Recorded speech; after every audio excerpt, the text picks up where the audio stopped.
Et c'est parti pour un nouvel épisode. Pour ceux qui aiment la vérité vous affranchira. Je n'ai pas créé l'enfer pour l'homme, mais je suis étonné en jetant mon regard en enfer, je trouve l'homme. Et tout bas, le cieux. C'est vrai. L'homme que j'ai créé à mon image s'est fait piéger. Ah oui, il ne connaît pas Jésus dans son cœur. Aucune possibilité à l'homme de vivre la liberté. Dans tous les domaines de la vie, il est piégé. Il est piégé.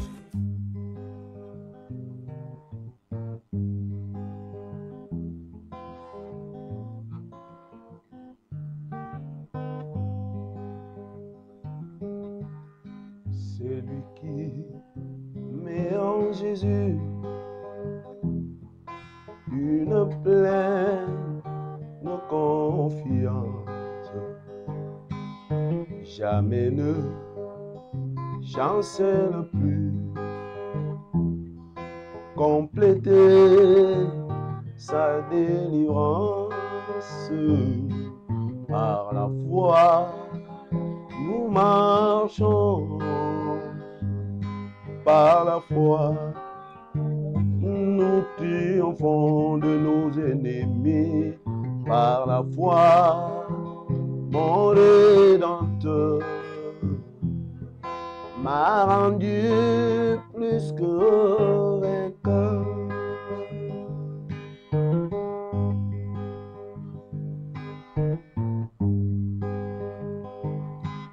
Dans les jours d'adversité,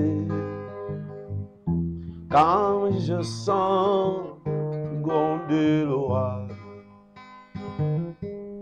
je regarde en sécurité à Christ et moi, je reprends courage. Par la foi, nous marchons, par la foi nous triomphons de nos ennemis. Par la foi, mon Rédempteur m'a rendu plus que vainqueur.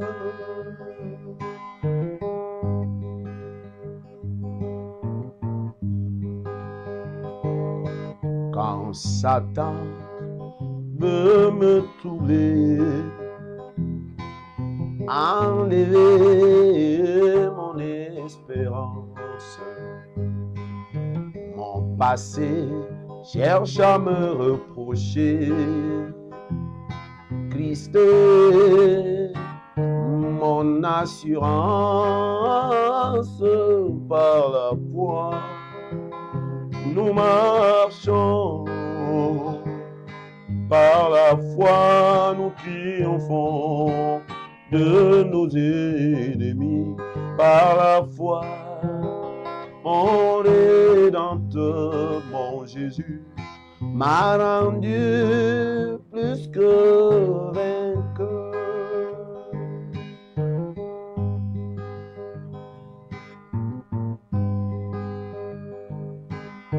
Par la foi, moi je marche toujours en comptant sur sa parole. Par lui je triomphe toujours en tout temps de mes détresses. Par la foi nous marchons, par la foi nous triomphons de nos ennemis. Par la foi, mon Rédempteur, mon Jésus, m'a rendu plus que vainqueur.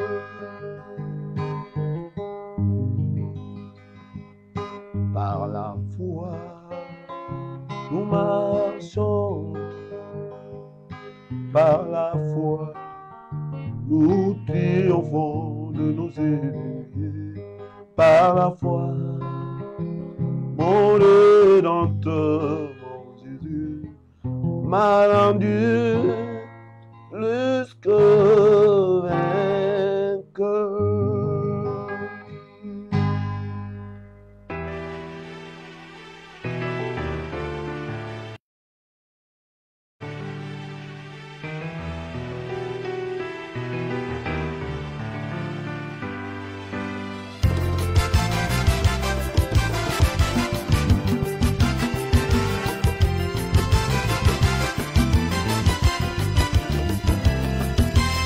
Quand je me lève le matin, je dis bonjour au Saint-Esprit. Le fidèle, excellent Esprit de Dieu. Quand je me lève le matin, je dis bonjour au Saint-Esprit. Toi qui m'as gardé toute la nuit.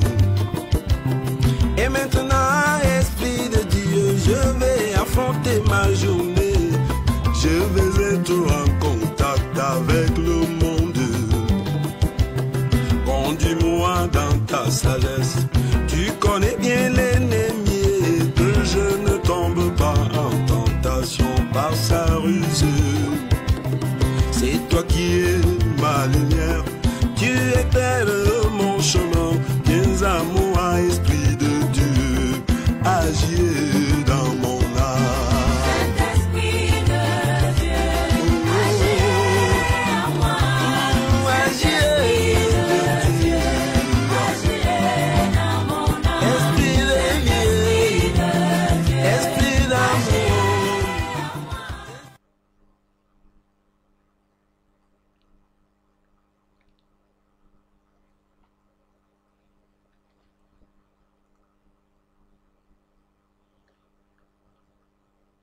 Un peuple confiné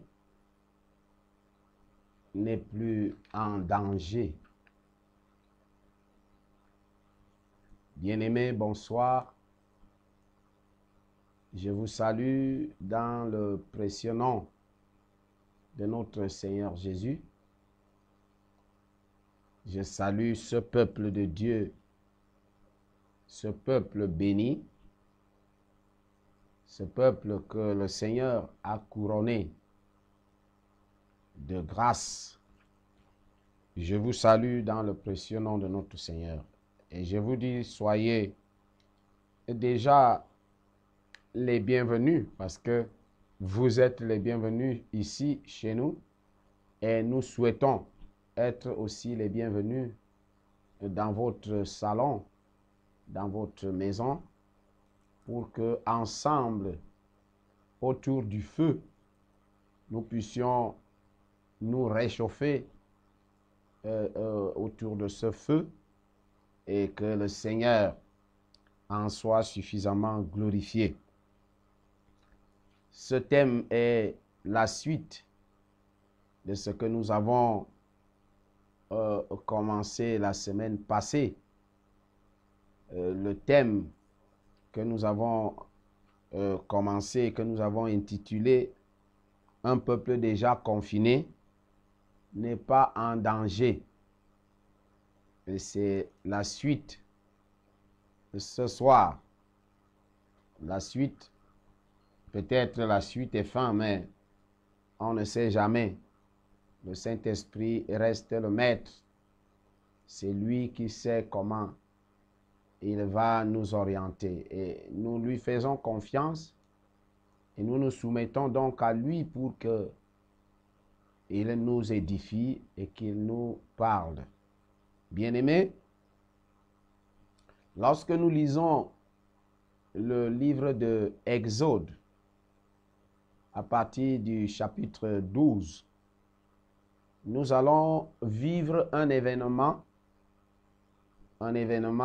qui, en réalité, est pratiquement inédit parce que c'est quelque chose qu'on n'a pas vu depuis que le monde est monde et depuis notre époque, cette époque, ces siècles dans lesquels nous sommes, à peine si nous pouvons voir des choses qui sont racontées dans ce passage, ce qui nous intéresse ce soir, c'est que le terme confinement, qui est à la mode dans le monde entier en ce moment, et le monde entier est en train de parler dans tous les pays de ce terme de confinement. Et beaucoup parmi nous, par exemple nous autres, qui sommes nouveaux dans ce genre de situation et d'événements, nous découvrons ce grand mot pourtant qui est aujourd'hui dans toutes les bouches. Il y en a qui parlent de confination, de confinement, de confiné. Et nous voulons vous dire à vous qui êtes en contact avec nous sur YouTube, sur Facebook, en contact avec nous, prenez le temps maintenant rapidement de liker, de partager, d'inviter aussi même ceux qui ne sont pas en direct et qui n'étaient pas informés, qu'ils soient donc maintenant avec nous, que nous puissions ensemble nous retrouver dans cette grande famille. Ce mot de confinement, peut nous intéresser. Peut intéresser le peuple de Dieu parce que le terme peut être le terme du langage ou du monde. Mais la profondeur de cet événement peut aussi être en même temps quelque chose qui peut être intéressant, et je dirais même quelque chose qui peut nous amener, le peuple de Dieu, à comprendre, à voir le mystère insondable de Dieu. Parce que dans le confinement, au niveau du monde, c'est-à-dire au premier degré, nous voyons là-dessus des hommes et des femmes qui sont obligés de se cacher parce qu'ils ont peur.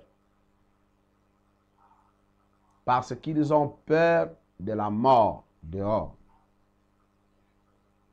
Ça, c'est à première vue ce qui peut être considéré comme une réalité, comme la réalité que le monde vit en ce moment. Donc, autrement dit, dans ce sens, le terme peut être purement et simplement pour les uns négatif et peut être considéré comme quelque chose qui ne nous avantage pas. Mais lorsque nous entrons aussi dans la profondeur de Dieu, nous pouvons comprendre que pour Dieu, ce terme peut être considéré comme quelque chose de positif lorsque nous passons par la volonté de Dieu, c'est-à-dire quand c'est Dieu qui le manifeste.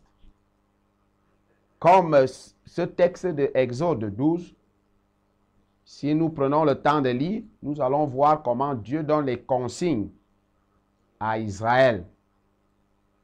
Il donne des consignes à Moïse pour que pendant que l'ange de la mort va frapper, pendant que Dieu va juger l'Égypte, juger les dieux de l'Égypte, il met son peuple à l'abri. Il met son peuple sous son abri. Et c'est ça qui nous intéresse. Parce que lorsque le confinement vient déjà de Dieu, il sera totalement différent de ce que le monde peut faire. Nous utilisons ce terme pour vous permettre de comprendre comment est-ce que Dieu aussi a travaillé et que vous puissiez voir la différence entre ce que Dieu fait et ce que le monde fait. Cela aussi peut nous aider aussi à comprendre que nous pouvons faire des choses étant peuple de Dieu, un peuple de Dieu, étant des enfants de Dieu, nous pouvons les faire. Il est mieux et important que nous les fassions pas comme le monde fait. C'est pourquoi Jésus de dire un jour, je vous laisse ma paix, je vous donne ma paix, je ne vous donne pas comme le monde donne. Parce que la paix, comme le confinement, le monde peut donner. Mais le monde n'a jamais compris les termes dans leur profondeur et le monde ne peut faire qu'à la limite de ce qu'il peut faire. Donc quand Jésus dit, je ne vous donne pas comme le monde donne, parce que le monde peut donner la paix. Le monde peut essayer de donner la paix, de chercher la paix, de manifester la paix, mais en réalité, on se rend compte que il y a toujours quelque chose qui manque et qui est fatalement déficit. Toute chose que le monde donne est fatalement en difficulté pour que l'homme puisse arriver à trouver l'épanouissement. Ou alors, l'épanouissement dans sa plénitude. Mais par contre, ce que Dieu donne, lorsque je le prends dans les termes, dans le sens que Dieu lui-même a donné, à partir de là, je vais tout de suite prouver que ce que Dieu m'a donné me conduit dans l'épanouissement total.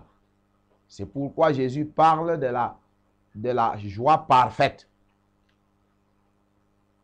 Au niveau d'Israël, le confinement que Dieu a fait à cette époque, ce confinement était celui de mettre son peuple à l'abri. Et nous voyons que lorsqu'Israël va entrer dans ce confinement, la mort va frapper l'Égypte et la mort ne va pas toucher, ne va même pas s'approcher des maisons où les Israélites habitent. C'est-à-dire, on voit d'abord un premier élément qui est important et qui doit véritablement attirer notre attention et nous faire marquer un peu d'arrêt là-dessus. Pourquoi? Parce que le confinement dans le monde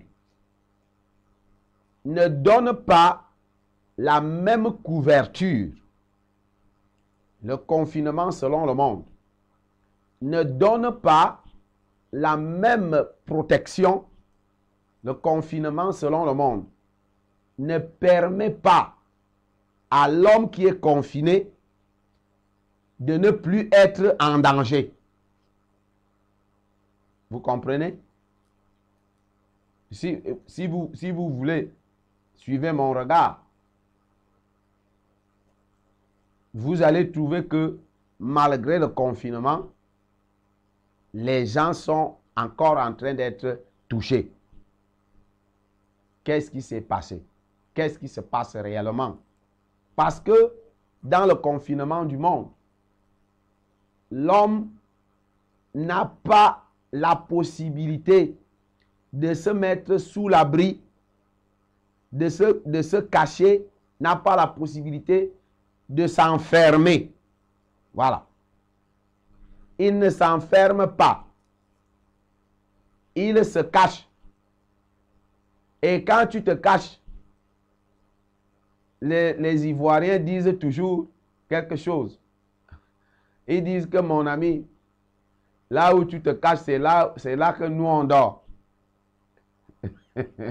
Alors, tu vois que quand tu peux aller te cacher là où tes ennemis dorment, ça va être difficile parce que quand ils vont finir de marcher dehors, ils viendront entrer là où ils doivent dormir. Ils vont forcément te trouver. C'est pourquoi vous voyez le confinement selon le monde. Parce que si le confinement selon le monde était capable de nous enfermer, de nous couvrir, de nous rendre sous l'abri, il n'y aurait plus de morts dans le monde. Mais vous voyez que tous les gouvernements, tous les gouvernements du monde, tous les États sont obligés de donner des mesures. Eux-mêmes, ils sont conscients que c'est des mesures de limitation de la propagation. Ils appellent ça véritablement les limites, les limites.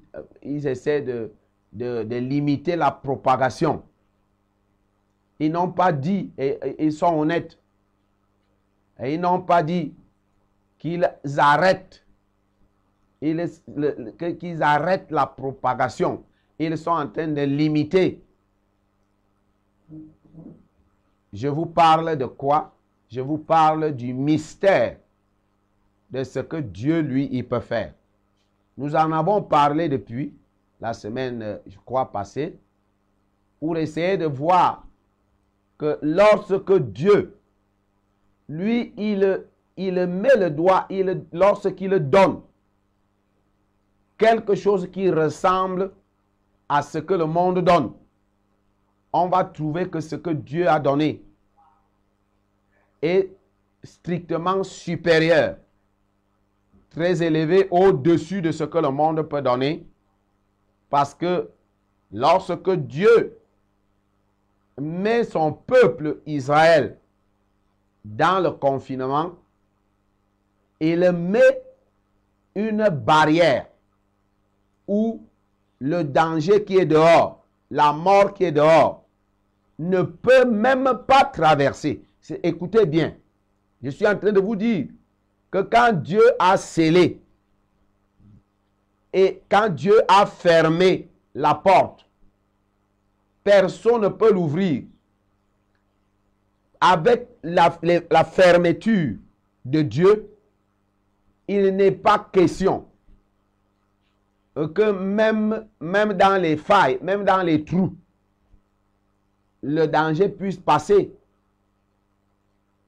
Vous comprenez? C'est pourquoi, bien-aimés, nous vous invitons à considérer ce que Dieu, lui, il appelle mettre sous l'abri. C'est pourquoi il dit, celui qui demeure sous l'abri du Très-Haut repose. Il parle de repos.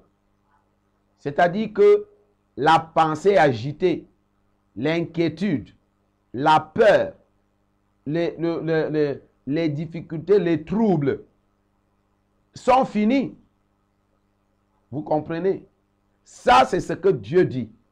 Et ça, c'est ce qui doit être accompli lorsque le confiné a compris. C'est pourquoi nous avons pris le temps de continuer à attirer l'attention du peuple de Dieu. Parce que lorsque nous parlons là, Même quand je lis le psaume 91, celui qui demeure sous l'abri du Très-Haut repose à l'ombre du Tout-Puissant. Écoutez-moi bien, vous allez constater que tous ceux qui citent ces versets, qui lisent ces textes et qui parlent, sont en train de manifester une sorte de responsabilité de Dieu. C'est-à-dire que dans leur pensée, je dis, quelqu'un peut le témoigner honnêtement dans son cœur. Celui qui a déjà lu ça, celui qui a déjà écouté ça, il peut le témoigner. Que dans notre mentalité, dans notre pensée, nous sommes en train de donner la responsabilité à Dieu. Nous sommes en train de dire à Dieu que voici ta responsabilité. Donc, quand Dieu nous donne cette parole, nous regardons seulement dans le sens du fait que Dieu nous révèle ce qu'il est capable de faire. Alors, nous lui disons au-dedans de notre cœur, Dieu, je viens de citer ce que tu as dit. Bon, maintenant, fais alors ce que tu as dit que tu vas faire. Je suis désolé de vous dire que c'est la vérité. Or, lorsque Dieu nous donne une parole de ce genre, cette parole qui est la révélation véritable du plan parfait de Dieu dans le confinement, il y a notre responsabilité dedans. Est-ce que nous avons regardé notre responsabilité? Voilà le problème. Voilà la vérité. Si quelqu'un décide d'être un peu honnête intellectuellement, il va accepter ce que je dis là et il va dire oui.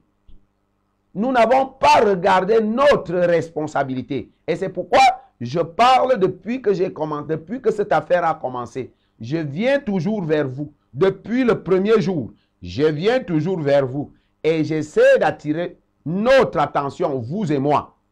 Quelle est notre responsabilité? Il ne suffit pas que je dise que le malheur est dans le monde pleure et c'est pourquoi nous partons très vite. Quand nous regardons notre responsabilité, même quand il nous arrive de regarder, nous allons regarder très rapidement notre responsabilité dans les péchés. Oh peuple de Dieu, nous ne faisons même pas cas de la grâce. Nous partons très vite regarder dans la mentalité de la culpabilité. C'est-à-dire que nous nous rendons coupables devant Dieu. Et ce n'est que là que nous pouvons voir notre responsabilité et puis dire à Dieu, bon, je t'ai demandé pardon. Maintenant, Dieu prend tes responsabilités. Vraiment, protège-moi. Dieu protège-nous. Dieu protège-nous. Après avoir lu, je suis en train de le dire. Et ce qui fait que nous restons et demeurons encore dans les troubles. Nous partons encore remplis de troubles. Nous partons encore remplis d'inquiétude et de peur. Et l'ennemi ne fait que nous maltraiter. Et je voudrais lever un tout petit peu, un petit pan de voile dans notre responsabilité. Je l'ai déjà dit d'une autre manière et je voudrais le dire encore d'une autre manière pour revenir là-dessus. Est-ce que nous avons regardé notre responsabilité dans le sens de dire Dieu a déjà dit, il l'a déjà fait, est-ce que moi, je l'ai accepté et j'ai cru à ça? Est-ce que moi, je l'ai accepté? Est-ce que j'ai cru à ça? Voilà le problème. Parce que quand nous arrivons à ce stade, nous allons commencer à constater que, à partir de ce moment, notre responsabilité devient un peu plus sérieuse. Et là-dessus, cela nous permet également de voir la manifestation de la grâce de Dieu. Parce que Dieu a tout accompli, hein. Il a déjà tout accompli. Je vais vous dire, par exemple, dans ce moment où nous sommes en train de traverser, le peuple de Dieu, vous appelez Dieu pour venir vous protéger. Dieu n'a plus besoin de venir vous protéger. Vous êtes déjà protégé. Ou bien, vous ne croyez pas à ça? Parce que quand Dieu dit celui qui demeure sous l'abri du Très-Haut Dieu non seulement en train de nous, de réveiller notre attention, mais aussi il est en train de parler à l'ennemi. Même pas à nous. Il ne parle pas, nous voyons seulement que Dieu est en train de nous parler parce qu'il nous dit que nous ne sommes pas demeurés, nous n'avons pas accepté de demeurer et nous ne voulons pas demeurer. Alors, il faut que nous ne comprenons pas que Dieu s'adresse en même temps également à l'ennemi pour lui faire comprendre comme il a parlé à Satan face à Job.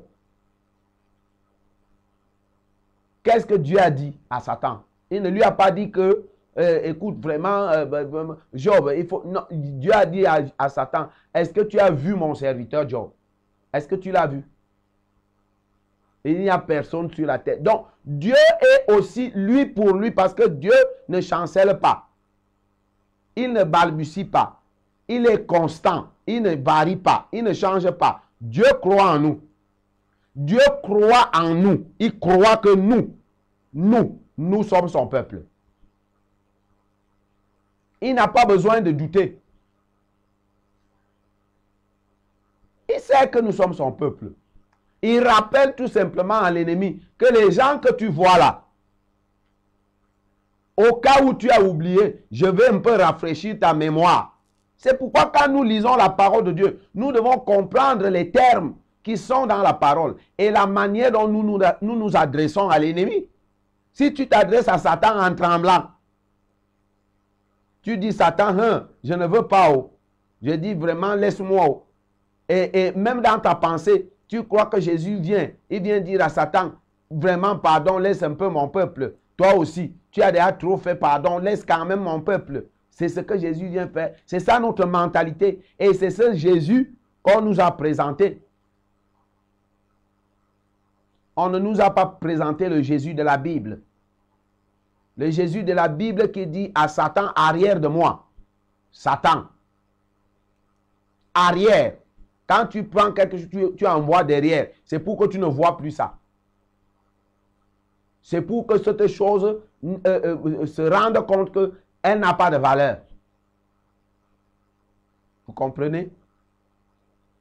Donc quand Dieu nous dit de parler la parole, quand il nous dit de parler la parole, de dire celui qui demeure sous l'abri, quand nous lisons cette parole aux oreilles de Satan, il est en train d'être jugé. C'est un jugement qui tombe devant lui. Et lui, il est conscient, mais vous n'êtes pas conscient. Quand vous lui dites celui qui demeure sous l'abri du Très-Haut repose à l'ombre du Tout-Puissant, c'est un jugement que vous êtes en train de lui donner. Et il comprend immédiatement que toi tu comprends et que tu connais ton Père. Il sait que tu n'es pas n'importe qui. Vous comprenez? C'est ça le problème. Donc nous devons faire attention parce que notre responsabilité est engagée. Est-ce que j'ai accepté? Est-ce que j'ai cru? Est-ce que j'ai la foi en ce que je dis là? Parce que la parole de Dieu dit, sans la foi, il est impossible d'être agréable à Dieu. Est-ce que je comprends que là-dessus, Dieu engage ma responsabilité pour que moi aussi, je puisse faire éclater sa gloire sur la terre? Dieu engage ma responsabilité sans avoir peur. Dieu n'a pas peur de dire à Satan, mon peuple que tu vois là, et demeure sous l'abri du Très-Haut et il repose à l'ombre du Tout-Puissant. Il n'a pas peur de le dire. Parce que pour Dieu, il sait que nous sommes le corps de Christ. Et quand nous regardons la parole de Dieu, nous voyons comment l'épître de Paul aux Colossiens nous montre comment Dieu a œuvré, travaillé pour nous mettre en confinement. Bien-aimé,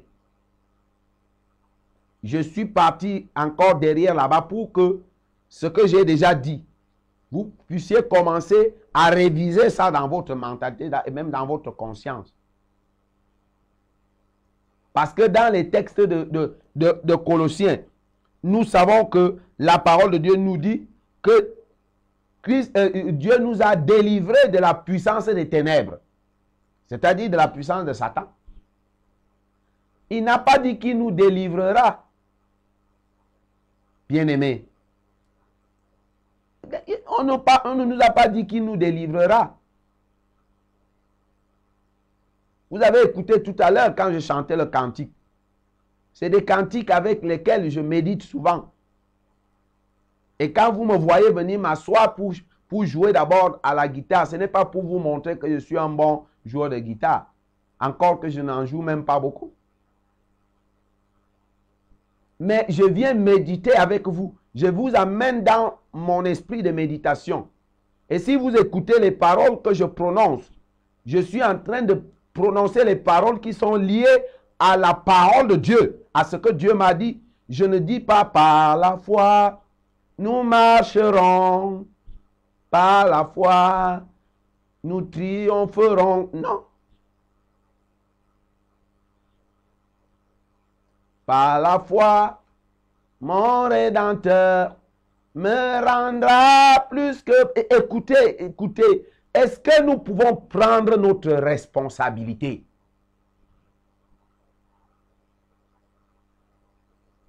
Par la foi, mon Rédempteur me rendra plus que vainqueur. Quand? Voilà coronavirus qui est dehors. Jésus te rendra plus que vainqueur. Quand?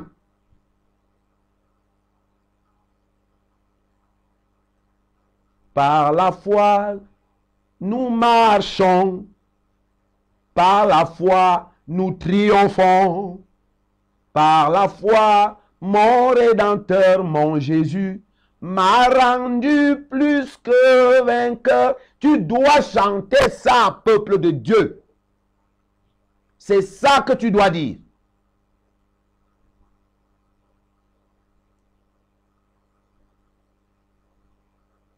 Est-ce que quelqu'un essaie de m'écouter ce soir? Le Saint-Esprit est en toi pour ça. Car les paroles qui sortent de ta bouche là, ce n'est même pas toi, c'est le Saint-Esprit qui parle. C'est lui qui loue, c'est lui qui intercède, c'est lui qui parle, c'est lui qui proclame. Mais lui ne peut pas proclamer dans le futur. Le Saint-Esprit proclame dans le présent parce qu'il s'appelle « Je suis ».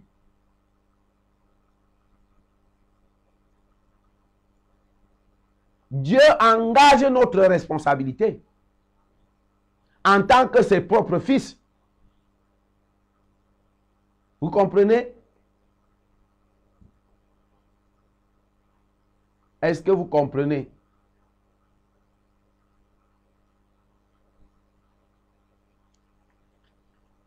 Un parent qui connaît ses enfants, qui fait confiance à ses enfants,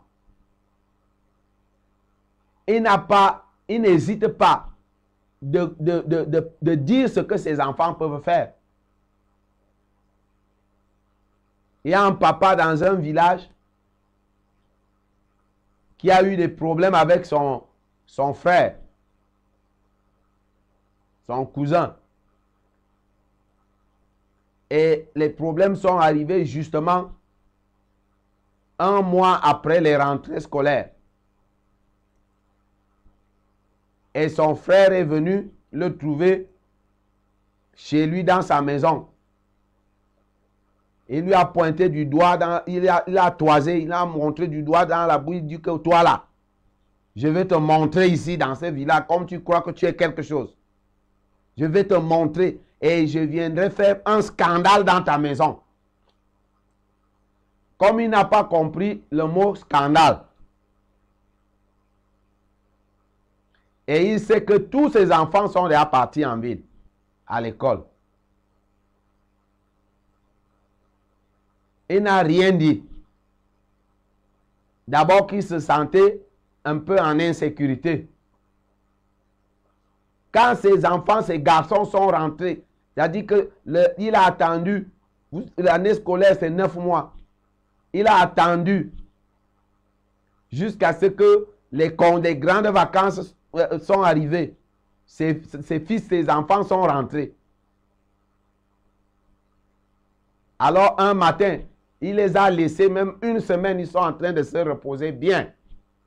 Un matin, très tôt le matin, il se lève. Il appelle un de ses enfants. Il lui pose la question, qu'est-ce qu'on appelle scandale? Son enfant lui dit, hein? Il dit, qu'est-ce qu'on appelle scandale?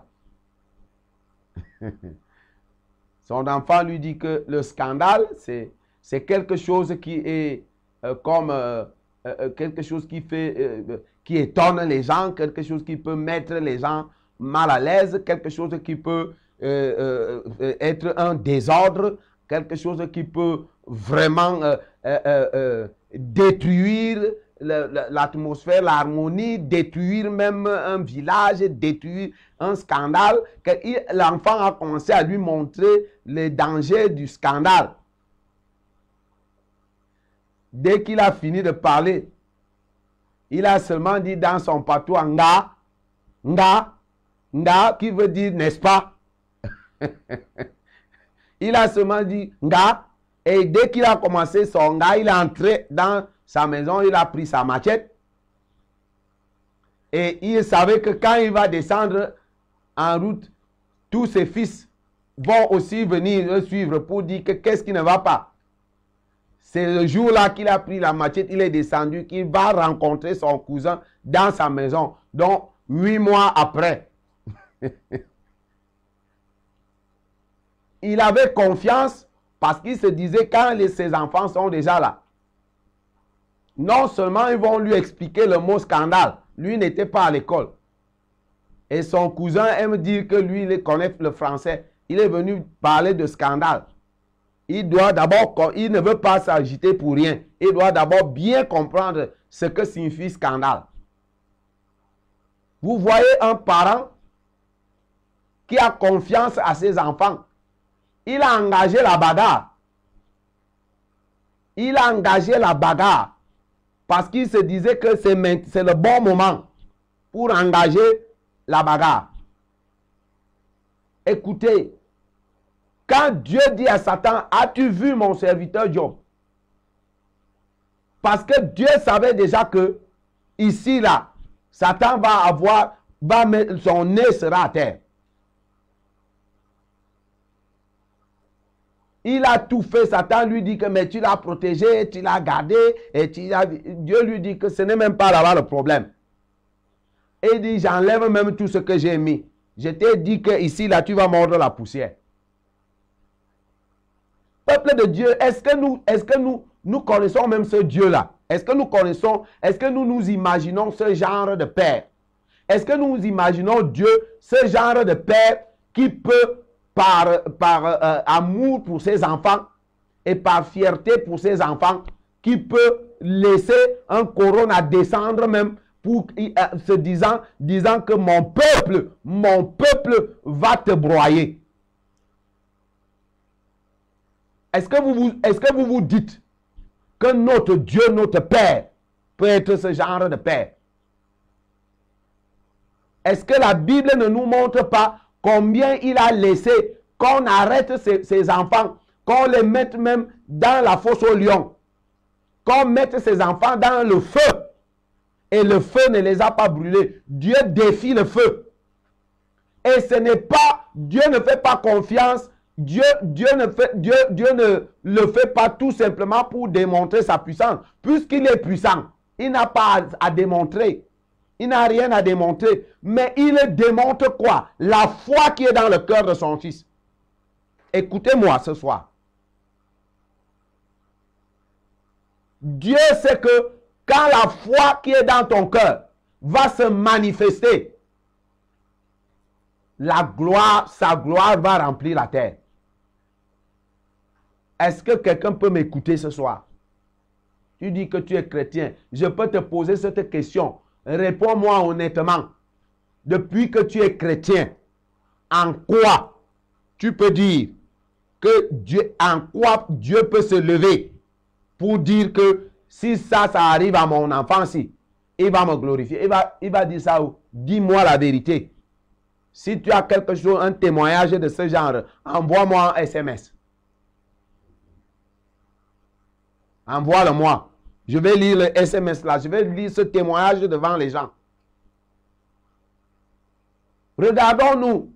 Est-ce que nous ne savons pas que Dieu engage notre responsabilité? Dieu veut nous voir manifester la foi. C'est par la foi que nous marchons. C'est pourquoi quand Dieu déclare mon juste vivra par la foi, nous ne savons pas que Dieu est en train d'engager notre foi. Dieu est en train d'engager. Dieu est comme ça. Il aime ça. Il donne cette déclaration. Il sait que la foi est une chose que nous pouvons, à la foi est un don. Il viendra nous donner cette foi. Il suffit que nous puissions croire, accepter, faire confiance à sa parole. Bien-aimé,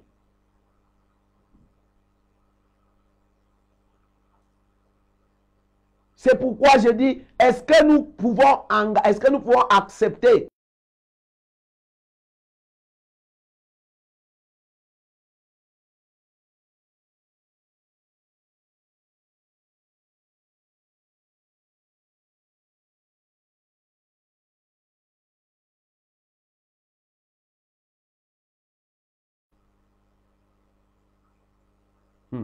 par lui je triompherai. Mais pourquoi tu ne dis pas par la foi, je marche toujours en comptant sur sa parole. Dieu n'a pas créé l'univers avec les promesses. Ce n'est pas par les promesses que Dieu t'a créé. Ce n'est pas par les promesses que Dieu a vaincu sur la croix du Calvaire. Jésus n'a pas fait de promesses sur la croix du Calvaire. Jésus a manifesté la foi. Écoutez, peuple de Dieu.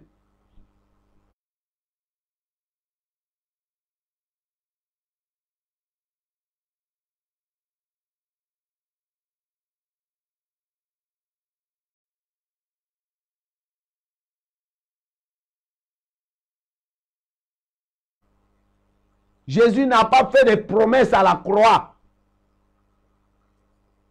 Jésus n'a pas dit à la croix du Calvaire, là où tu me vois là, je te promets que moi je vais te vaincre. Il n'a pas dit à la mort, mort, écoute-moi, je promets que je vais te vaincre. Il n'a pas dit aux autorités, aux dominations des puissances des ténèbres, il ne leur a pas dit que là où vous êtes là, je promets que je vais vous balancer. Je promets que moi, Jésus, je vais... Non, Jésus est entré. Jésus, c'est...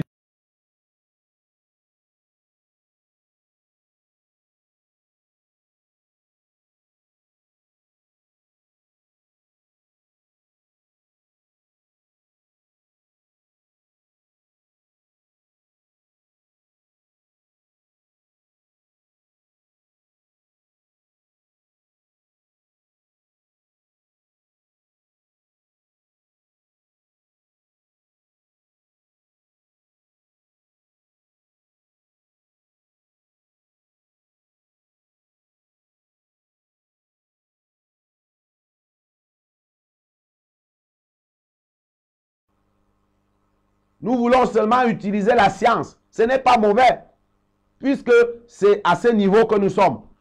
Mettons-nous alors à utiliser la science.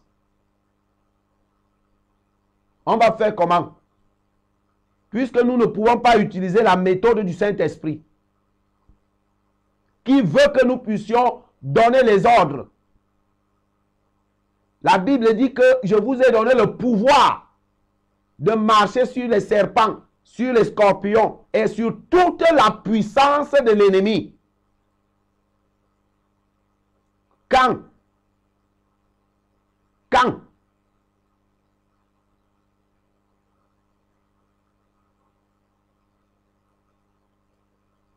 C'est curieux que les chrétiens dans le monde entier, on les voit totalement confinés. Comment les confinés peuvent être confinés? Nous sommes déjà d'office confinés en Christ Jésus. Notre vie est cachée avec Christ en Dieu. Alors nous devions nous lever. On devait nous voir debout, en train de commander à ce gringalet démon de rentrer en enfer, d'aller attendre le feu. Nous avons le pouvoir de le lier. Nous avons le pouvoir de le chasser. Il a dit, en mon nom, ils chasseront les démons. Vous croyez que ça c'est quoi? C'est un démon. C'est des démons qui sont venus de l'enfer. Les esprits démoniaques.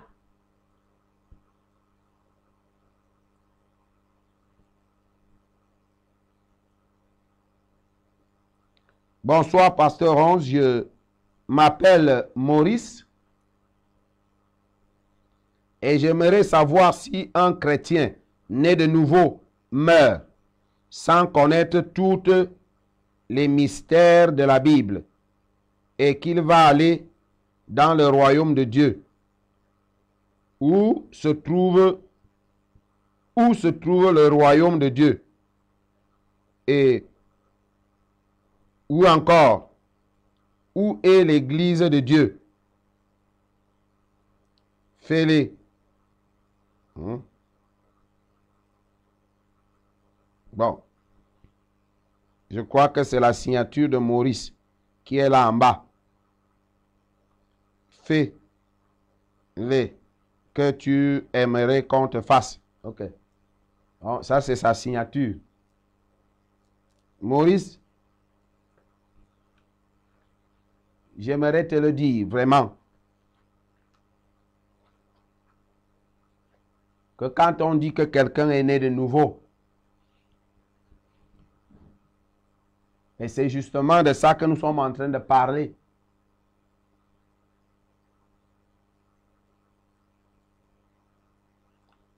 La Bible dit que celui qui est né de Dieu, celui qui est, que si quelqu'un est en Christ, il est une nouvelle créature. Les choses anciennes sont passées, voici toutes choses sont devenues nouvelles.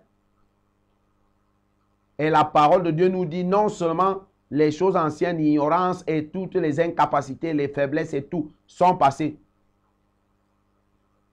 Dieu commence une nouvelle vie avec lui. Mais la Bible dit, Jésus a dit, je ne vous laisserai pas seul.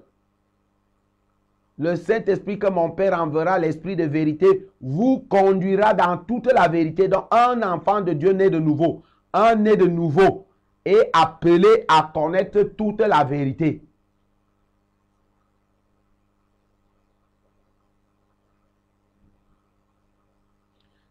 Et puis un enfant de Dieu né de nouveau ne peut pas mourir. C'est pourquoi nous tremblons. Parce que nous croyons qu'un virus peut nous tuer. Nous ne mourrons pas. Nous quittons la terre parce que Dieu nous demande d'aller nous reposer. C'est pourquoi Jésus a voulu parler dans les termes, parce que Jésus parlait des fois dans les termes où nous pouvons essayer de comprendre. Regardez un peu quand il a dit Lazare, notre ami Lazare dort. Les disciples n'ont pas compris. Il était obligé d'utiliser le langage que les hommes comprennent, que notre ami Lazare est mort. Pourtant, il avait déjà dit notre ami Lazare dort, allons le réveiller. C'est pourquoi il était obligé aussi de dire, pour que vous puissiez comprendre. Parce qu'il savait que quand il dit que celui qui croit en moi ne mourra pas, immédiatement vous dites, hey, n'est-ce pas, les gens sont encore en train de mourir. Il a été obligé donc maintenant de vous ramener à votre niveau la chose pour que vous puissiez comprendre. Quand bien même il mourra, il ressuscitera. Ça veut dire que quand bien même vous allez voir ce que vous verrez, vous allez appeler ça la mort. Un enfant de Dieu ne meurt pas. Donc tu ne peux pas manquer parce que la Bible dit que le Saint-Esprit te conduit dans toute la vérité. Et quand le Saint-Esprit te conduit dans toute la vérité, ce que tu appelles, est-ce qu'il va aller entrer dans le royaume de Dieu? Le royaume de Dieu n'est pas le royaume après la mort, Maurice. Le royaume de Dieu, si tu es déjà né de nouveau, là où tu es là, tu es déjà dans le royaume. Le royaume de Dieu s'appelle la vie chrétienne victorieuse, ou alors le royaume des cieux. C'est ce que Jésus est venu établir. C'est pourquoi il a dit que si c'est par l'Esprit de Dieu que je chasse les démons, le royaume de Dieu est déjà venu vers vous. Donc le royaume de Dieu, c'est un royaume des fils de Dieu, les fils qui appartiennent à Dieu. C'est un royaume invisible mais qui existe. Ce n'est pas un royaume après la mort, non. C'est un royaume vrai, un royaume de vérité qui existe, mais il est invisible à l'œil nu. Et c'est de ça que nous parlons. Nous parlons à ceux qui sont dans ce royaume. Parce que dans ce royaume, Dieu a dit, j'éloignerai la maladie du milieu de vous. Dieu a dit que 1000 tombent à tes côtés, 10 000 à ta droite, tu ne seras pas atteint. Ça, c'est les choses qui appartiennent au royaume de Dieu. À ceux qui sont dans le royaume, ce royaume invisible. Mais les citoyens de ce royaume sont visibles, toi et moi, si tu es déjà né de nouveau. Donc, le Saint-Esprit a le travail de t'amener dans toute la vérité. Sauf si tu refuses. C'est pourquoi Dieu dit, mon peuple périt parce qu'il lui manque de connaissance. Donc, celui qui est dans le royaume, qui va périr, Osée chapitre 4, verset 6, qui peut périr, et celui qui a refusé la connaissance. Et quand tu refuses la connaissance du royaume, tu vas aller vivre comme le monde vit. Et c'est pourquoi vous pouvez voir les enfants de Dieu attaquer comme si on n'avait pas un père. C'est nous-mêmes, c'est notre responsabilité. C'est de ça que nous parlons ce soir.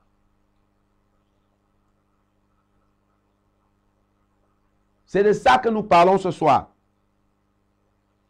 Parce que vous allez constater que lorsque Dieu nous met la barrière du royaume de Dieu, la barrière, cette barrière qu'il a mis en Égypte, cette barrière a arrêté l'ange de la mort. Vous comprenez? Aucun virus de l'enfer, aucun démon de l'enfer ne peut ordonner la mort. Je vous le dis. Parce qu'ils n'ont pas le pouvoir de la mort. C'est Jésus qui détient les clés de la mort et du séjour des morts. Donc quand ils viennent, ils comptent sur nous. Je vous dis la vérité. Satan, quand il veut travailler, il compte sur les hommes. Il sait que ce que l'homme lui-même sème, il va le récolter. Si tu sèmes la mort, tu récoltes la mort. Il sait que nous sommes du royaume, nous sommes des créatures de Dieu à l'image de Dieu. Donc nous pouvons créer. Et Dieu nous a dit que tout ce que nous sèmerons, nous le moissonnerons. Satan le sait. Et quand il vient, quand il organise, comme il a organisé pendant des années, en enfer là-bas, il préparait ce virus pour attaquer le monde entier. Ou alors pour attaquer l'Afrique, je ne sais pas. Parce que quand nous écoutons leurs déclarations, c'est comme si c'était préparé contre l'Afrique. Mais le Saint-Esprit voyait tout ça. Satan lui-même était en train de travailler en se disant comment nous allons procéder. Ce qu'il faut, il faut que nous puissions créer la peur dans leur cœur. Parce que quand ils auront peur, eux-mêmes vont s'aimer la mort. Ce n'est que comme ça que ça fonctionne. Puisqu'il n'a pas de pouvoir. Satan n'a plus de pouvoir. Il n'a que la ruse.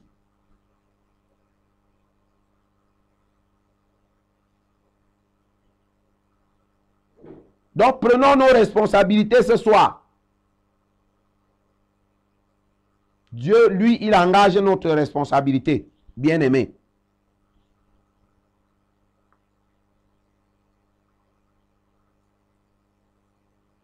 Le royaume de Dieu, c'est donc le royaume de ceux qui sont rachetés par le sang de l'agneau, par le sang de Jésus-Christ, qui l'ont accepté et qui lui ont donné leur vie. Ces vies-là, Jésus les a enterrées avec lui et ressuscités avec lui. Donc, ils sont confinés. La Bible dit que leur vie est cachée avec Christ en Dieu. C'est ça le royaume de Dieu. Et donc, ce n'est pas un problème d'après la mort.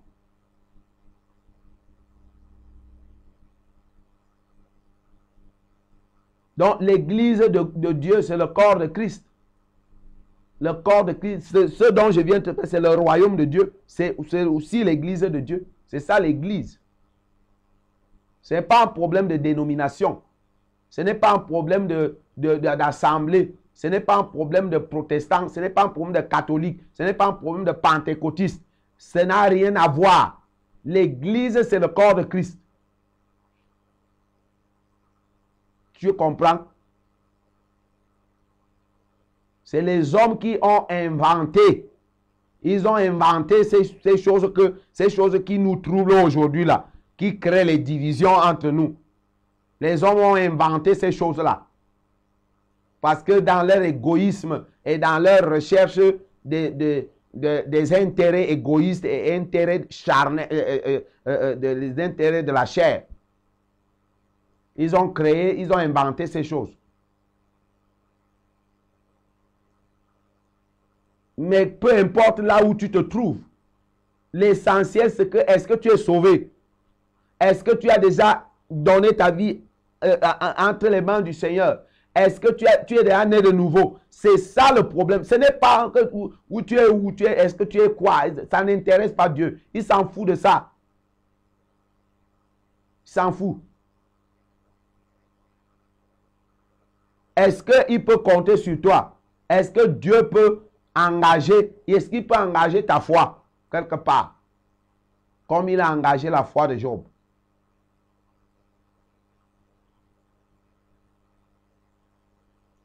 Je vais vous montrer la barrière, les deux barrières, les deux dimensions de la barrière qui nous protège.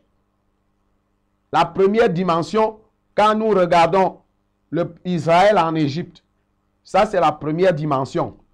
La barrière était quoi? Le sang des animaux. La clôture, là où la mort ne pouvait pas entrer.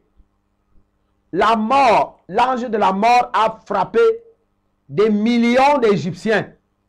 Je dis des millions en une seule nuit. Si tu vas dans les livres d'histoire de l'Égypte, tu vas trouver ça là-bas. Dans les archives anciennes de l'Égypte, tu vas trouver ça. Tu vas trouver ça écrit. Des millions en une seule nuit. L'ange de la mort a frappé. Et l'ange de la mort était incapable. Il ne pouvait pas traverser la barrière. Une clôture entourée là où Israël habitait. Et cette clôture était faite. Ce n'était pas fait ce n'était pas le mur de Jéricho. Ce n'était pas comme le mur de Jéricho. Un mur qui les protégeait. Ce n'était pas fait de ciment. Ce n'était pas fait de sable, de ciment. Écoutez-moi bien. Ce muraille invisible était constitué du sang des animaux. Hey, le sang des animaux. Et je vais vous montrer que dans ce premier degré, Israël peut rire de nous. Nous qui nous disons chrétiens. Il rit de nous. Parce que le sang des animaux, il y a encore des animaux aujourd'hui, non? Pourquoi on ne prend plus les animaux et on se protège, on s'entoure? Même comme les marabouts, dans leurs mensonges, ils disent apporte la chèvre, on part égorger, on rend ton corps impur en versant le sang d'un animal sur ton corps et ça pue. Après, ça ne te donne même rien. Ça ne donne rien. Parce que Satan veut imiter ce que Dieu a fait. Ça ne donne rien. Parce que ce n'est pas le sang. Ce n'est pas le sang seulement qui les protégeait. Ce qui a protégé Israël dans cette barrière de sang. Dans la barrière de sang, il y avait dedans la parole de Dieu. Ah oui. Il y avait donc la parole de Dieu.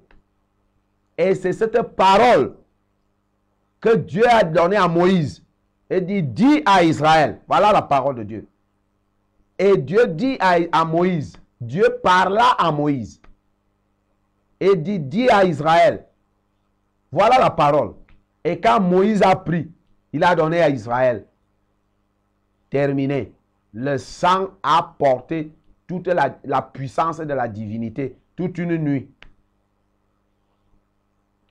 Vous voyez? Mais la deuxième dimension de la clôture semble ne même pas servir en ce moment. Hey, peuple de Dieu.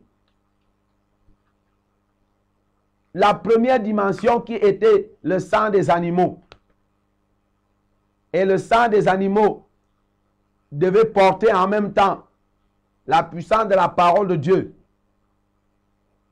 Maintenant, Dieu a changé de tactique. Dieu a changé de tactique. Il a dit que ce n'est plus que je prends le sang des animaux et je mets ma parole dedans. Maintenant, c'est mon propre fils, le sang innocent. Et c'est lui-même la parole.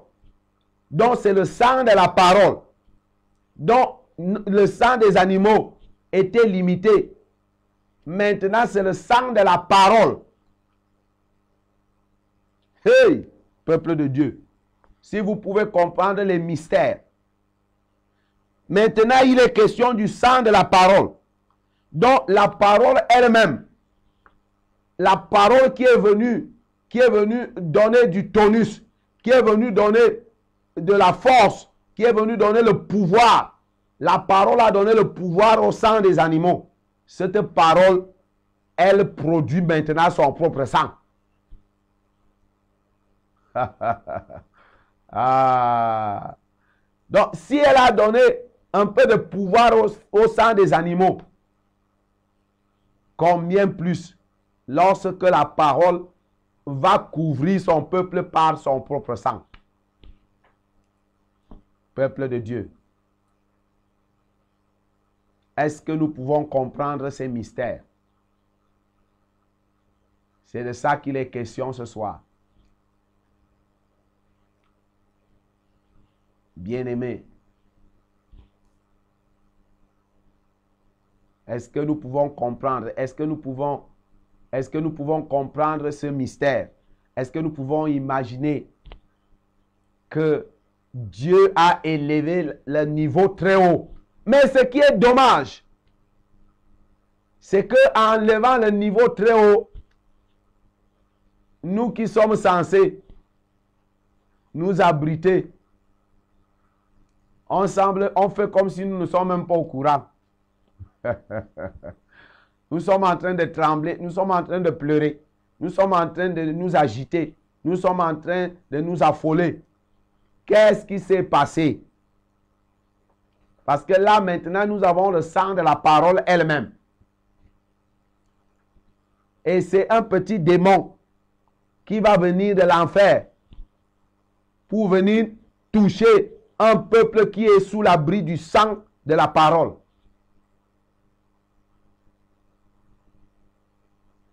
Et, peuple de Dieu,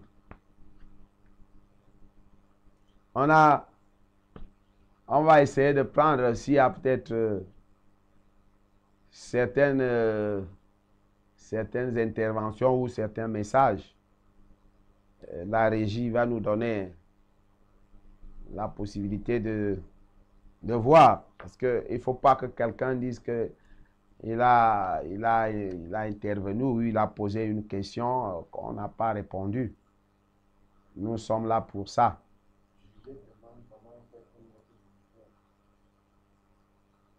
Juliette qui demande comment on fait pour naître de nouveau. Ma fille Juliette, c'est tellement simple. C'est tellement simple. Parce que Dieu a rendu ça très, très simple. C'est-à-dire, il faut que toi, tu t'engages. Tu engages ton être à dire, Jésus, je te remets mon existence. Parce que quand nous disons souvent, c'est Jésus, je te donne ma vie. On se dit que c'est la vie. Et on n'arrive même pas à comprendre. Et dans cette vie-là, nous-mêmes, nous gardons le corps. Quand tu donnes ton existence à Jésus, tu engages tout ton être et lui donner ça. Jésus récupère ton existence. Et là-dessus, le Saint-Esprit va donc t'engendrer. Il te fait naître de nouveau. C'est ça le mystère. Donc, ta responsabilité, ton devoir, ce qui te concerne, c'est tout simplement décider d'accepter. De dire à Jésus, me voici. Je remets entre tes mains mon existence. Je te reçois dans ma vie comme mon sauveur, comme mon Seigneur.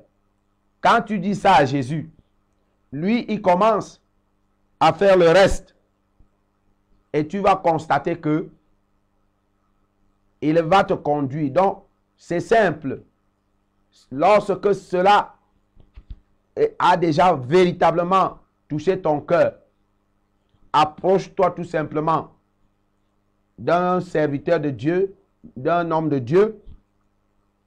Il va te conduire dans la prière. Tu vas te mettre à la disposition du Saint-Esprit. Et le Saint-Esprit va engendrer en toi. La nouvelle création va s'opérer. Et tu vas voir que c'est aussi simple que ça. On n'a pas besoin de l'eau bénie ou de l'huile ou de bougie ou de quoi que ce soit. On a besoin de ta conscience. Dieu a besoin que tu livres tout ton être, que tu sois conscient que ce qu'il a dit est vrai. C'est ça le mystère, ma fille. Et quand tu as déjà engagé, accepte, crois. Crois que ce qui vient de se passer est vrai.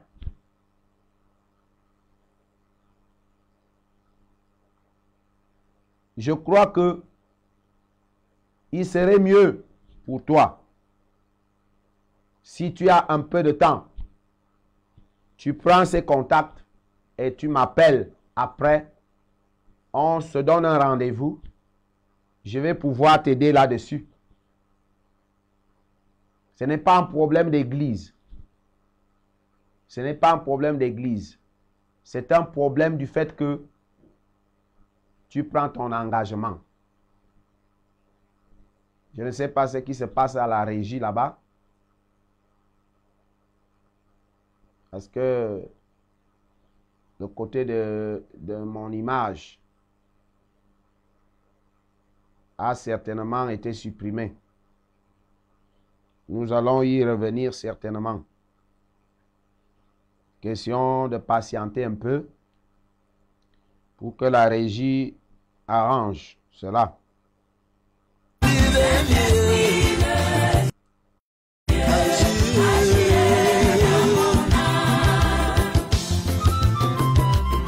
Et c'est vrai, cet esprit. Merci pour ta fidélité. Je voudrais, cet esprit de Dieu, que nous parlions un peu de mon âme, car tu es venu à moi pour m'aider.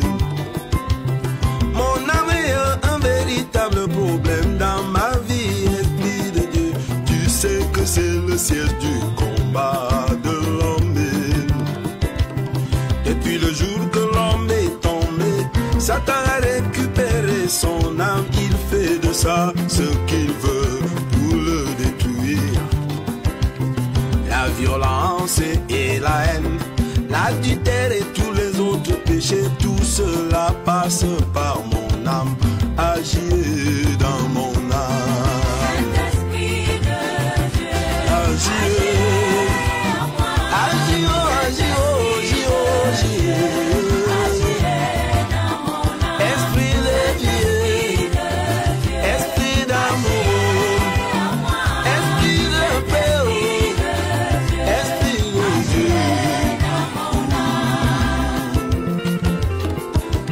c'est vrai. Oui, soutiens-moi cet esprit dans mon âme. La Bible dit que tu es venu à moi et que tu es devenu... Je pense que au niveau de la régie, je crois que on a déjà essayé de trouver une solution pour que nous puissions revenir sur le plateau pour continuer notre émission. Et je rends grâce à Dieu et je dis merci parce qu'il nous permet que nous puissions terminer dans de bonnes conditions. Bon, Juliette, je crois que je viens de lire ton message et là-dessus, j'étais déjà en train de te répondre par rapport à la nouvelle naissance.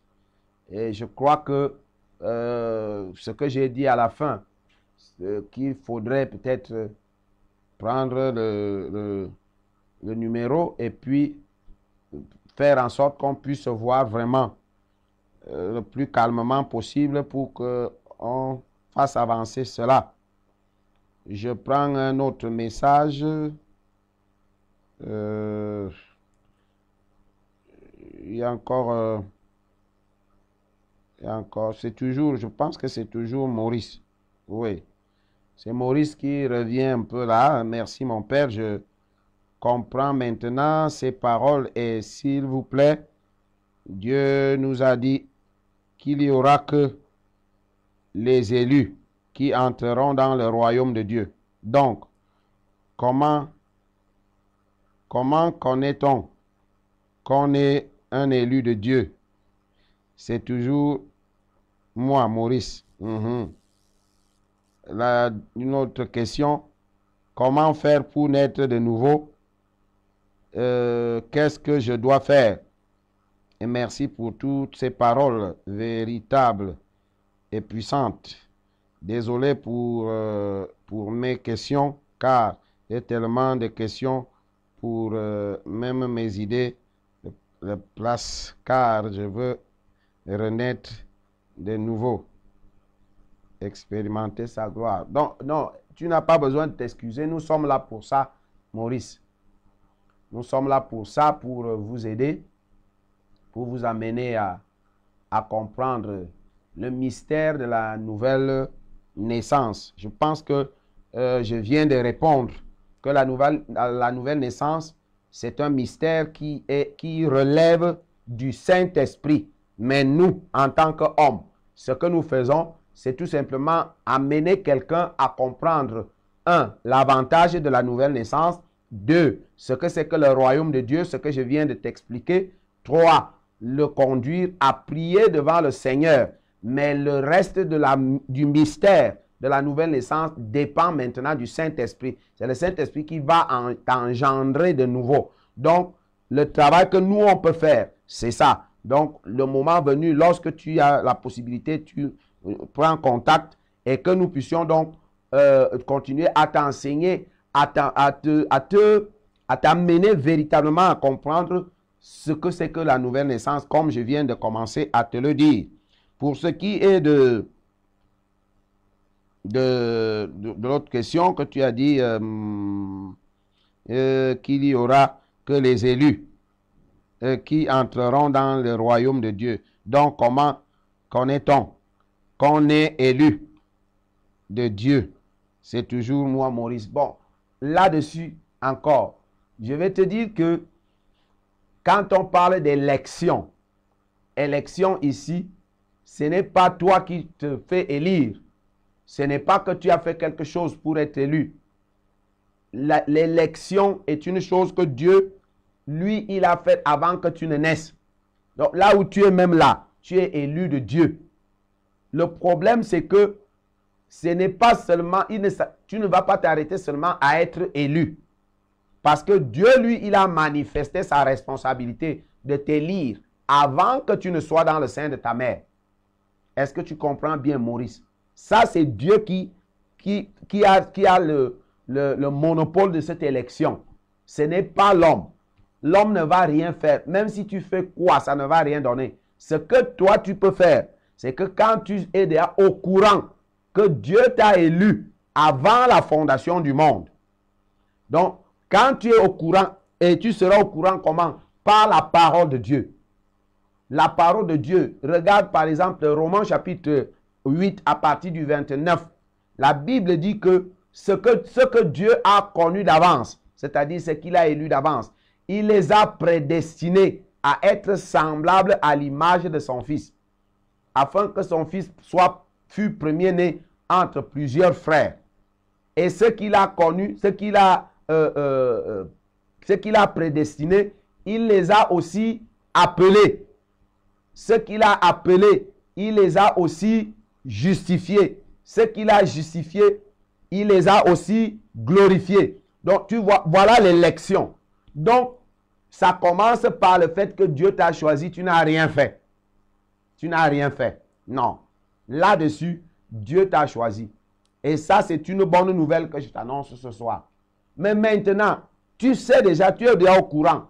Il faut donc que tu t'approches de Jésus pour lui dire que me voici, moi que tu as élu, me voici. Et Jésus donc, il va continuer le processus. Tu entends que Dieu, non seulement quand il a fini de t'élire, il t'a même donné un destin. Donc là où tu es, ton vrai destin, c'est de ressembler à Jésus. Et ce qu'il a prédestiné, il les a appelés. Tu entends ma voix ce soir. Je suis en train de t'appeler. Ce n'est pas seulement moi. Depuis un bon bout, tu entends la parole de Dieu. Tu entends ce que tu ressens, ce que tu viens de décrire là, que tu ressens au-dedans de toi. C'est ça l'appel de Dieu. Parce que quand j'ai lu tes messages vers la fin, tu dis que tu veux expérimenter ça. Tu veux savoir comment naître de nouveau. Tu l'as dit, Juliette l'a dit. C'est la manifestation de l'appel. C'est ça qu'on appelle l'appel de Dieu. Donc, quand il les a appelés, il les a aussi justifiés. Donc, quand vous allez accepter son appel, il va vous donner le don de la justice. Vous devenez les justes. Est-ce que tu comprends bien, Maurice et Juliette? Vous comprenez? C'est ça le mystère. Donc, ce que vous ressentez là, quand je parle, vous êtes en train d'entendre la voix. Ce n'est pas moi. C'est le Saint-Esprit qui parle au travers de ma bouche. Et dans les paroles que je dis là, il y a l'onction du Saint-Esprit qui motive votre conscience. Pour votre âme reconnaît la voix du berger. Et vous entendez, et c'est ça qui secoue votre cœur. Parce que la voix du berger arrive en vous. Et comme vous êtes élu avant la fondation du monde, automatiquement, vous avez envie. Vous avez envie d'expérimenter ça. Donc, quand vous allez accepter donc, venir à cet appel vers Jésus, Jésus va donc vous donner le don de la justice. Et vous devenez les justes de Dieu. Ce n'est pas parce que vous avez pratiqué quelque chose pour être juste. Non, c'est parce que Jésus est mort pour vous et qu'il a versé son sang. Et c'est ça qui va vous justifier. Et ça, c'est un don. C'est gratuitement. Dieu te donne ça. Tu deviens juste. Vous comprenez? Bon, voilà le mystère. Et quand tu es déjà justifié, Dieu dit que ce qu'il a justifié, il les glorifiera. Donc, il va te glorifier. Dès que tu es déjà justifié, maintenant, Dieu va manifester dans ta vie sa gloire. Vous comprenez? Il va manifester sa gloire de plusieurs manières.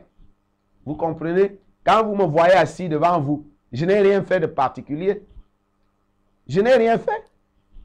C'est Dieu qui manifeste sa gloire pour que moi je me tienne devant les hommes, pour que je prenne ma guitare, je chante, pour que je prenne le micro, pour que je sorte un album, pour que dans le monde entier, on parle de moi. Je n'ai rien fait. Je ne mérite rien. Je ne dépasse personne. Je n'ai rien fait de plus grand que qui que ce soit. C'est la gloire de Dieu seulement. Donc, quand Dieu veut te glorifier, comme il a dit dans sa parole. Voilà comment le processus. Donc maintenant, ce que vous ressentez, c'est l'appel de Dieu. Répondez à son appel. Laissez que Dieu vous justifie et qu'il vous conduise donc, qu'il conduise le processus jusqu'au bout. C'est ça le mystère.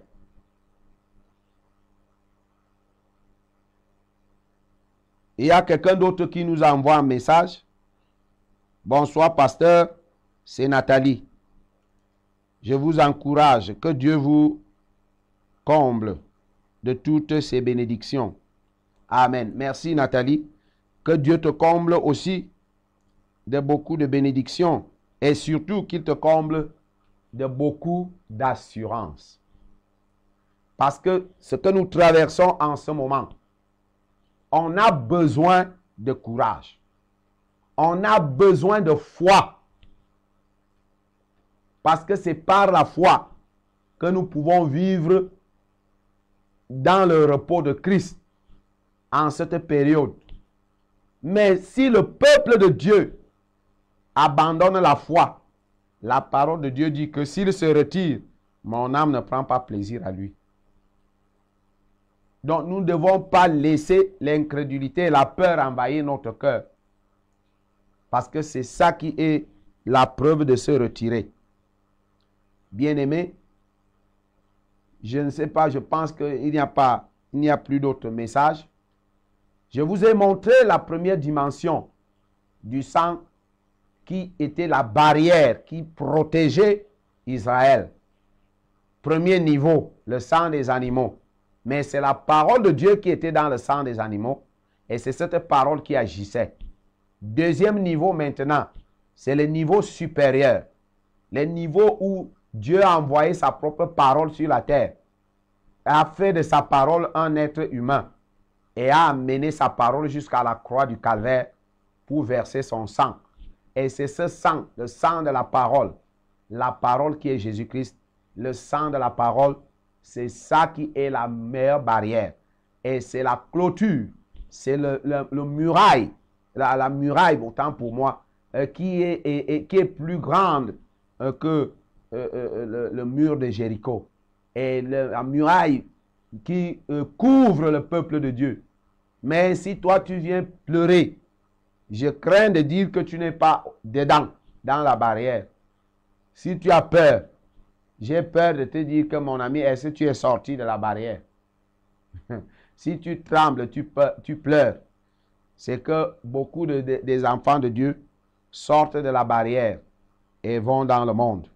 C'est pourquoi ce soir, je voudrais vous inviter et je voudrais prier pour ceux-là qui veulent véritablement donner leur vie au Seigneur, qui veulent que le Seigneur les accueille et qui ressentent l'appel de Dieu au-dedans d'eux.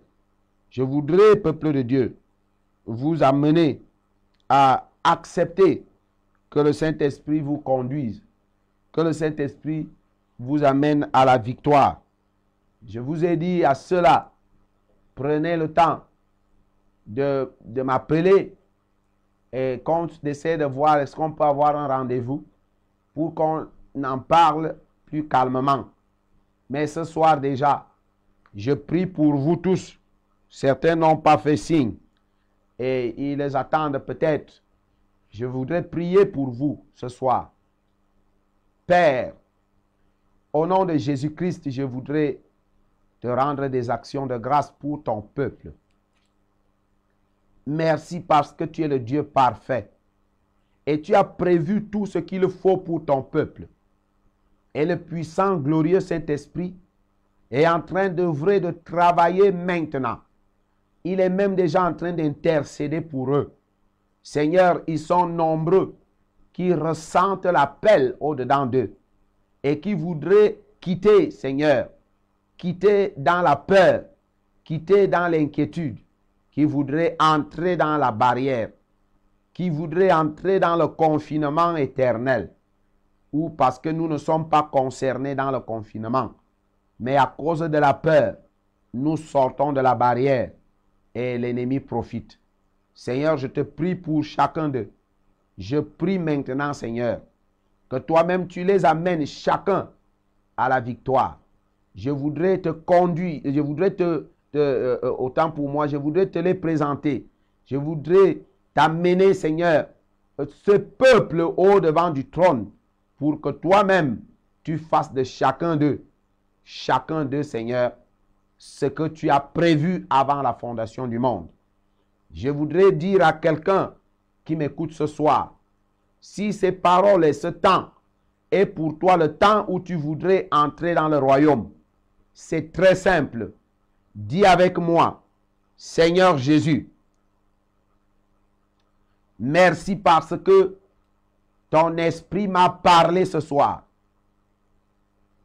J'ai entendu les paroles de la bouche de ton instrument, de ton frère, de celui que tu as envoyé me parler. Seigneur, je t'invite dans ma vie ce soir. Je te donne toute mon existence. Je me remets entre tes mains et je décide dès maintenant de ne plus vivre de moi-même, mais de me donner entièrement à toi. Seigneur Jésus, merci parce que ce soir, je confesse tous mes péchés que j'ai commis dans l'ignorance. Je confesse tous ces péchés devant toi parce que tu es mort sur la croix du calvaire pour me sauver. Seigneur, je confesse maintenant aussi de ma bouche et je crois dans mon cœur ce soir que toi, Jésus, tu es mort à ma place et que tu es mon sauveur, que tu es mon Seigneur et que moi aujourd'hui, à partir de maintenant, je suis enfant de Dieu. Je le confesse et je déclare que Dieu lui-même est désormais mon Père. Je suis né de nouveau. Je suis maintenant citoyen du royaume de Dieu. Maintenant, je ne suis plus esclave du mal, esclave du péché. À partir de maintenant, Dieu lui-même est mon Père et que ma vie est désormais entre tes mains. Merci Jésus, parce que tu ne m'as pas rejeté. Merci Jésus, parce que tu ne m'as pas condamné. Tu m'as accueilli et tu m'as donné le pouvoir de devenir enfant de Dieu ce soir. Merci Seigneur, parce que cela est accompli. Merci Seigneur, parce que cela est fait et parce que moi je suis devenu enfant de Dieu. Amen. Si tu as fait cette prière avec moi ce soir, que personne sur cette terre ne te dise autre chose, car même au ciel, on ne te le dira plus jamais autre chose. Crois seulement, si tu as fait cette prière avec moi sincèrement, crois que maintenant, tu es désormais citoyen du royaume de Dieu et que tu es né de nouveau. Et si tu crois à ça maintenant, bien-aimé, je vous ai dit de prendre mon numéro. Vous pouvez m'appeler, prendre rendez-vous, qu'on puisse parler ensemble. Mais je suis déjà en train de te dire que si tu as fait cette prière ce soir, tu es déjà né de nouveau, tu es déjà un enfant de Dieu. Et qu'à partir de maintenant, le Saint-Esprit va commencer à te diriger pour te conduire vers l'accomplissement de tout ce que ton identité, parce que quand tu prends ton identité, on remplit quand même l'identité. Même dans le royaume, ça se passe comme ça. Donc le Saint-Esprit va conduire le processus maintenant. Mais tu es déjà né de nouveau et tu es déjà citoyen du royaume de Dieu. Que le Seigneur vous bénisse ce soir et que vous qui avez pris la peine d'être avec nous, nous voulons vous donner rendez-vous prochainement, si Dieu nous le donne, s'il nous donne la force. Jeudi prochain, nous pourrons revenir dans une autre édition. Que dit la Bible? Vous devez vous attacher à ça. Vous devez ce soir partager, parce que ce que vous êtes en train de manger ce soir est la nourriture que quelqu'un recherche depuis longtemps dans sa vie et que Satan a torturé depuis des années. Quand tu vas partager et qu'il va recevoir cette vidéo, quand il va recevoir ce message ce soir, vous aurez servi comme un évangéliste, vous aurez servi comme un homme de Dieu. Vous et moi, nous aurons la même bénédiction. Alors partage. Et à ceux-là qui sont dans, qui veulent regarder dans Facebook, vous avez Excel, E-X-E-L. E-X-E-L, ne mettez pas C. E-X-E-L. Vous mettez l'espace, vous mettez Discover. Vous faites espace, vous écrivez T'élève. Excel, Discover, T'élève. Vous êtes déjà à Facebook. Dès que ça sort, vous tapez et vous êtes déjà à Facebook. La même chose à YouTube. Vous serez aussi à YouTube dès que vous saisissez ça. Et vous devez partager. Partagez, bien-aimés. Le monde a besoin de la vérité. Le monde a besoin de la vie. Partagez cela ce soir. Donne même à des milliers de personnes. Le Seigneur, son cœur sera satisfait. Et toi, tu bénéficieras, car la Bible dit que celui qui donne à un prophète un verre d'eau aura la bénédiction de prophète. C'est la parole de Dieu qui le dit. Donc, envoyez, partagez, distribuez pour que le peuple de Dieu grandisse. Soyez bénis au nom de Jésus-Christ. Amen. Et c'est parti pour un nouvel épisode. Pour ceux qui aiment la vérité vous affranchira. Je n'ai pas créé l'enfer pour l'homme, mais je suis étonné en jetant mon regard en enfer, je trouve l'homme. Et c'est vrai. L'homme que j'ai créé à mon image s'est fait piéger. Ah oui, il ne connaît pas Jésus dans son cœur. Aucune possibilité à l'homme de vivre la liberté. Dans tous les domaines de la vie, il est piégé.